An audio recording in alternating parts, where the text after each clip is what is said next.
Attention, excuse-moi, je peux te toucher? Oui. Soulage le genou. Voilà. Hey! La tête, Hélène, rapide, serre les jambes. Vous avez le genou où, madame, ma belle? Serre tes jambes, Ludwig.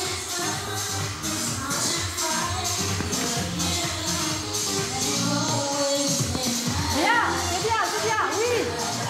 Ok.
Je suis toujours en admiration à chaque fois qu'il danse.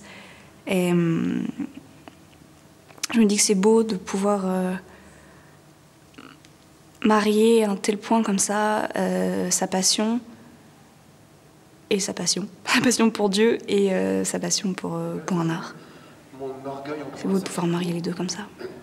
Donc après le temps de prière, on fait un échauffement. Ensuite, comme la dernière fois, il va y avoir deux ateliers, l'atelier danse et l'atelier théâtre, sachant qu'en atelier danse, je garde les 6 de la dernière fois. Pour ceux qui arrivent aujourd'hui, regardez, posez des questions à ceux qui vivent ça depuis quelques mois ou quelques années, comme les plus anciennes, les maris. Si vous êtes content, vous reviendrez. Si vous n'êtes pas content, vous resterez chez vous. C'est pas grave. Enfin, on préférait que vous reveniez, hein, évidemment, mais... non. Voilà. Ce qu'il faut, c'est être bien. On avait une prof de danse qui parlait de lui en ces termes, et quand il faisait son échauffement, elle disait « Regardez Franck, on a l'impression qu'il prie ». Voilà.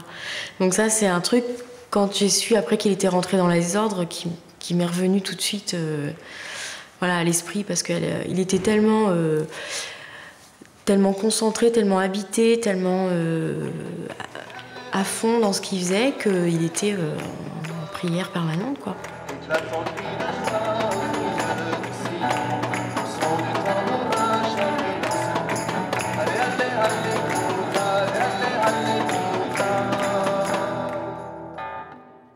Seigneur, oui, vraiment, béni sois-tu de nous permettre de nous retrouver encore en ce dimanche après-midi, que nous puissions, à travers le travail que nous allons faire, rayonner véritablement, être en frères qui avons le désir de faire un beau projet artistique pour manifester la joie d'être chrétien.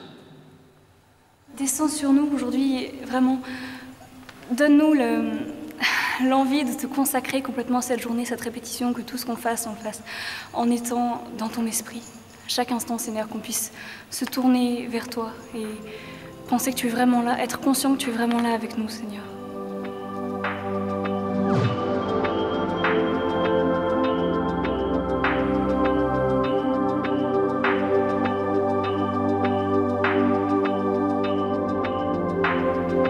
Je me suis posé la question avec d'autres chrétiens sur ce qu'on pouvait faire pour que les jeunes se sentent bien dans l'église. Au bas mot, 95% dans beaucoup de paroisses quittent l'église après la profession de foi, à l'âge de 12 ans. Ça veut dire qu'on n'a pas intéressé les jeunes. C'est sûr qu'on sait que chez les ados, le fait de bouger, de chanter, de danser, de construire quelque chose ensemble, c'est quelque chose qu'ils aiment.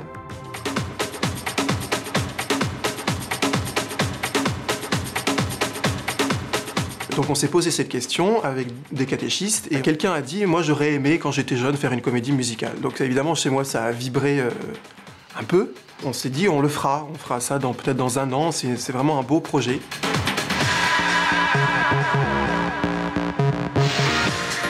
Il y a des jeunes qui en ont entendu parler par leurs parents qui étaient à la Réunion et ils sont venus me voir au presbytère en disant il paraît que vous allez faire une comédie musicale, on veut s'inscrire. Donc moi j'ai fait comme si c'était prévu. C'était un peu un coup de bluff, mais ça s'est fait. Pourquoi est-ce qu'on aurait le droit d'être heureux avec tout son être, c'est-à-dire son esprit et son corps, partout dans le monde, sauf dans l'Église? Précisément, on dit qu'on est les enfants de Dieu. Alors je vois pas pourquoi notre Père nous dirait « tiens-toi bien ». Je t'aime beaucoup, mais il faut pas du tout que tu exprimes la joie et tu exprimes pas du tout la liberté que je te donne. Pour moi, c'est complètement contradictoire, ça. Si on est appelé à la joie et à la liberté, c'est vrai dans le monde, et l'Église, qui est un peu... on dit aussi que c'est un peu un petit cosmos, l'Église, eh bien, on doit pouvoir le manifester.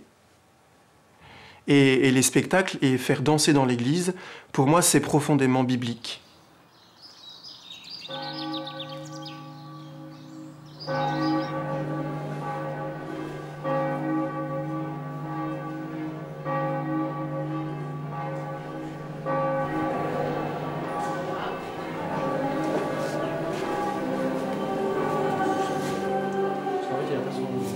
Il a son doigt, c'est pas ça là? Non, je sais pas chez moi. Attends, Romain, je crois qu'il fait à peu près la même taille que toi avec ton doigt. Ouais, Romain, il est sûrement venu. Attends, on va peut-être faire les cierges avec... les cierges, j'ai 2 petits. Non, attends, on va faire les cierges avec Benjamin pour être sûr. Ouais. Et moi, je peux aller à l'envers? Comment? Si elle est à l'envers. Quoi? Tu veux bien faire la croix? Tu sais comment on l'a fait? Je prends ballon. C'est pas derrière, c'est devant ou c'est derrière en fait? Bizarre. Je peux voir. Mets l'autre bras pour voir, mets l'autre bras devant. J'ai arrêté ma carrière professionnelle parce que je me suis senti appelé par Dieu. Et surtout, en fait, je sentais que le bonheur pour moi se situait là, plus que dans la danse. Non, mais c'est là, je sais rien, un truc de bizarre. Je crois que je l'ai mis à l'envers. Il y a eu un jour très précis où, en rentrant d'une répétition de danse qui ne s'était pas très bien passée à l'opéra, j'avais envie de réfléchir, alors je suis descendu du tram, je suis arrivé chez moi, je me suis mis à ma table tout seul, et là j'ai trois questions et certitudes qui me sont tombées dessus. La première est « qu'est-ce que le bonheur ?» La deuxième « qu'est-ce que réussir ma vie ?» Et la troisième, je me suis vu sur mon lit de mort et en me disant « c'est en ayant fait ça que tu as réussi ta vie ».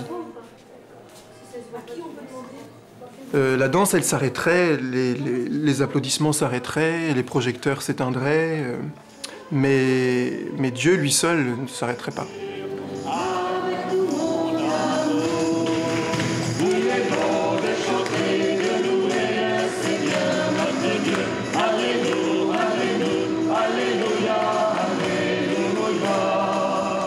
Ensemble, nous allons reconnaître que nous sommes tous fragiles, que nous avons besoin de la force de Dieu pour apprendre à vivre jour après jour. Il y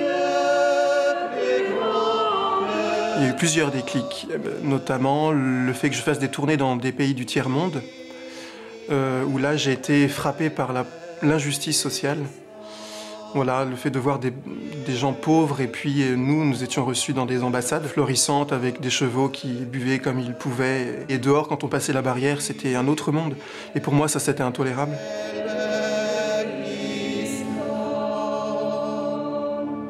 Vivre de l'Évangile. Pour comprendre le chemin que le Christ nous propose, la clé d'ouverture, ce sont les béatitudes.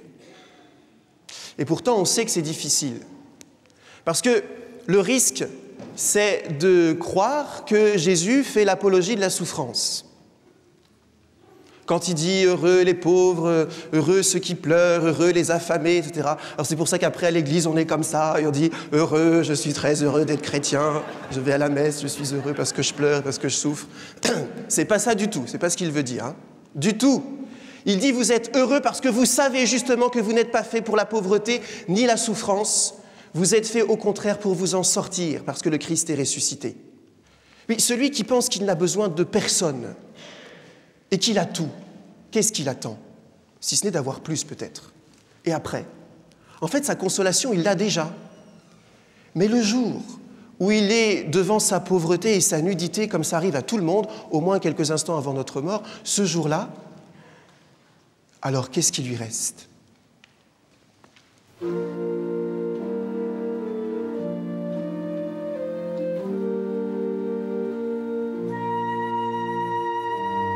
Dans ces trois questions, ces trois certitudes, j'étais mis devant ma pauvreté, c'est-à-dire que je voyais que ce que j'aimais le plus s'arrêterait un jour. Et donc c'était ma plus grande pauvreté, c'était à la fois ma plus grande richesse, c'était que j'étais danseur, donc j'étais à la fois très heureux, et mais en même temps je m'apercevais que toute ma richesse d'aujourd'hui, ce serait ma pauvreté de demain. Et du coup, c'était quelque chose de bouleversant pour moi. Dans ma chambre, j'avais construit une espèce de petit autel pour prier devant, un coin prière. J'avais toujours cette attirance de la prière, même si je me trompais, parce que j'avais pas beaucoup d'enseignements. Donc pendant mes premières prières, elles se passaient devant l'image de Jean-Paul II, en fait. Voilà. C'est pas que je le prenais pour Dieu, mais je priais devant. C'était la seule chose que j'avais, en fait. Donc je priais devant Jean-Paul II, et puis bien des fois aussi, j'allais. C'était à l'époque du caté, et j'allais le dimanche après-midi tout seul à l'église. Je prenais la clé dans l'épicerie du village et j'allais prier tout seul dans l'église le dimanche après-midi. Et là, très longtemps, j'ai prié devant la statue de Sainte Thérèse en pensant que c'était la Sainte Vierge. Voilà. Le vent va nous faire monter au ciel. Ah oui. T'en as fait deux, toi? Non. Ah bon, ça... Chercher la petite. Ah oui, d'accord. Bonjour, ça va? Oui, et vous? Oui, très bien. Bienvenue. Bon, ça va? Vous êtes où? Vous êtes sur Vernon aussi? Gaillon. Gaillon, oui. D'accord, ok. Oui. Bon, bah...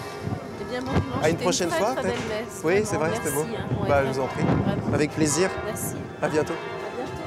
Bonjour, vous allez bien? Oui? Bon.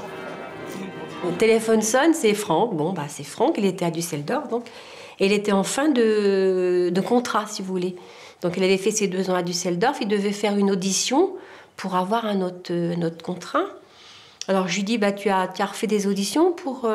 Non, il me dit, bah, je dis, écoute, il faudrait peut-être t'y mettre parce que ça va venir vite et puis tu vas pas avoir de travail. Il me dit, non, mais j'ai changé d'idée. Ah bon? Il me dit, mais de toute façon, je le ferai pas si ça te fait de la peine. Bon, je voyais pas ce que c'était sur le coup. Je me suis posé des questions vite fait. Et puis, bah, j'ai dit, moi, alors il me dit, bah, non, je vais rentrer au séminaire. Ah bon? Alors là, j'ai dû certainement, vous savez, ça m'a choquée quand même parce que je pensais pas. Et puis bon, bah, je me suis... après, je me dis, bah, si c'est ton idée, bon, bah, tu fais ça. Et puis voilà, il me dit, réfléchis bien quand même. Parce que je dis, là, c'est pas la même chose. Non, j'ai bien réfléchi. Mon mari était dans la cuisine avec les 2 autres.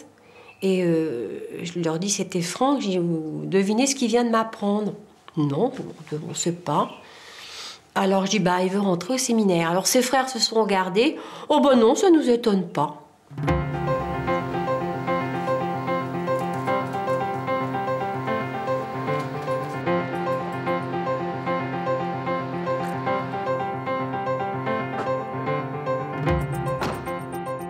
Elle s'intéresse beaucoup au fait que je danse toujours.